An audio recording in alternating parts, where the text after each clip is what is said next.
Hey guys, in order to fix this issue whereby image sent on WhatsApp is not showing in your gallery, so the first thing you are going to do, you are going to tap on the three dots at the top right corner.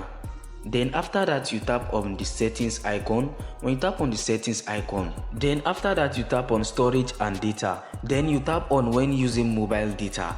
After tapping on it, this green tick it. If it is not there, you should tick it, then tap on OK, because that is the issue, that is the main issue, that you are not receiving these images into your gallery.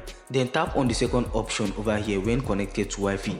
Also tap on all the option over here, make sure the green tick is there. Then after that you tap on OK. Then you go back, then there is another option that I'm going to show you. Tap on chat. When you tap on chat, then make sure that this media visible is toggle on. You understand? Make sure it is toggle on. So guys, don't forget to like, comment and also subscribe for new updates like this. Thank you for watching.